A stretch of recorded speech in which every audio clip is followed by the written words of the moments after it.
ሰላም ጤና ይስጥልን ክብራትና ክብራን ተመልካቾቻችን በእያላችሁበት ሰላምታችን ይድረሳችሁ። የዕለቱን መረጃዎች ይዘን ቀርበናል። አብራችሁን ቆዩ። በግል ከፍተኛ ትምህርት ተቋማት ትምህርታቸውን ሲከታተሉ የቆዩ እጩ ተመራቂዎች የመውጫ ፈተና ወስደዋል። የአንጋፋዋ ዲፕሎማት አምባሳደር ቆንጂት ስነ ጊዮርጊስ ስርዓተ ቀብር ተፈጸመ። የሆርሙዝ ሰርጥ ዳግም ተዘጋ። የኢራን ጦር የሆርሙዝ ሰርጥን ዳግም መቆጣጠር እንደጀመረ ተዘገበ። ተመልካቾቻችን አሁን ዜናውን በዝርዝር እናደርሳችኋለን። አብራችሁን ቆዩ። በግል ከፍተኛ ትምህርት ተቋማት ትምህርታቸውን ሲከታተሉ የቆዩ እጩ ተመራቂዎች የመውጫ ፈተና የወሰዱት 89036 ሲሆኑ ያለፉት ደግሞ 10904 ሲሆኑ የተፈታኙን 12.5 በመቶ ብቻ ማለፋቸውን ትምህርት ሚኒስቴር አስታወቀም። በሰኔ 2017 የቅድመ ምረቃ የመውጫ ፈተና ከወሰዱ 93000 የሚጠጉ ከፍተኛ የመንግስት ተቋማት ተፈታኞች ያለፉት 55.5 በመቶ ብቻ መሆናቸውን ትምህርት ሚኒስቴር ተናገረም።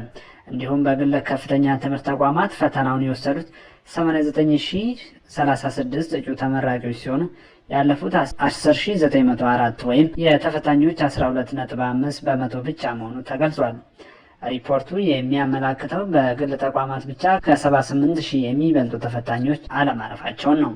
ከዚህ ቀደም ያለፉት 48692 መሆናቸውንና ጉዳዩ በሂደት ላይ እንደሚገኝ ተገልጿል። በቴክኖሎጂ ጭምር የፈተና ክፍል ከገቡ በኋላ ሲያጭበረበሩ የተገኙ 2074 ባልተፈቀዱ ቁሳቁሶችና በተፈቀዱ ኮምፒውተሮች ያልተፈቀዱ ድርጊቶች ሲፈጸሙ እጅ ከፍንጅ የተያዙ 817፣ ሌላ ሰው እንዲፈተንላቸው የሞከሩ 8045፣ ከአንድ ጊዜ በላይ የተፈተኑ 630 ተፈታኞች ውጤት መሰረዙንም ገልጸዋል። አሁንም አሳማኝ ቅሬታ ያላቸው ተፈታኞች መስተናገድ እንደሚችሉ ዋና ዳይሬክተሩ ጠቁሟል።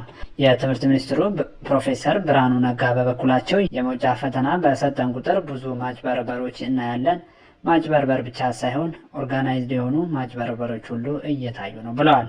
የዩኒቨርሲቲ መምህራን ጭምር በዚህ እንደሚሳተፉ ገልጸው ተማሪዎችን ለማስኮረጅ የሚፈቅድ መምህር አይደለም፣ ከዩኒቨርሲቲው ከትምህርት ሴክተሩ ጠቅላላ መውጣት አለበት ብለን እርምጃ እየወሰድን ነው በማለት የታሰሩ ስለመኖራቸውም ተናግረዋል። ዘገባው የቲግቫ ኢትዮጵያ ነው።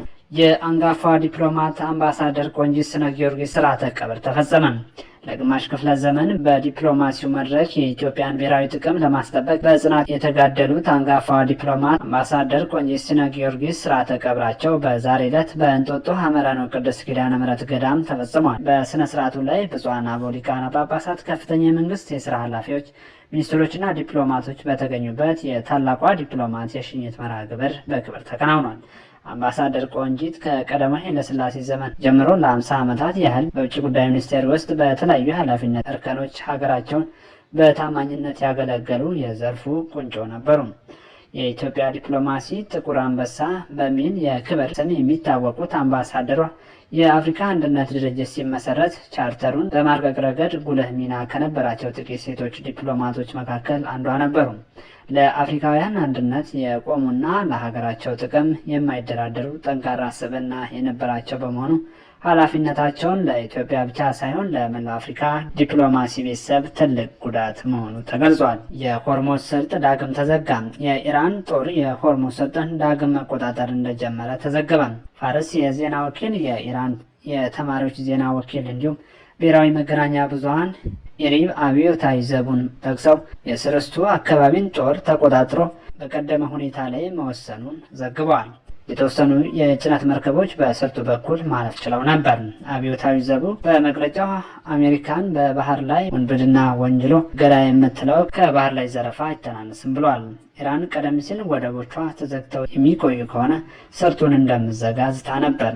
የሆርሙዝ ሰርጥ በኢራን በስተደቡብ የሚገኝ ጠባብ መተላለፊያ ሲሆን የዓለም 20 በመቶ ነዳጅና የተፈጥሮ ጋዝ ይጓጓዝበታል። ኢራን ከአሜሪካ ጋር ያደረገችው ድርድር ያለ ስምምነት መጠናቀቁን ተከትሎ የአሜሪካ ጦር ወደ ኢራን ወደቦች መርከቦች እንዳይገቡና እንዳይወጡ ለማድረግ እገዳ ጥሏል። የኢራን ከፍተኛ ባለስልጣናት ግን እገዳው ካልተነሳ ሆርሙዝን እንደሚዘጉ ሲያስጠነቅቁ መቆየታቸውን ቢቢሲ ዘግቧል።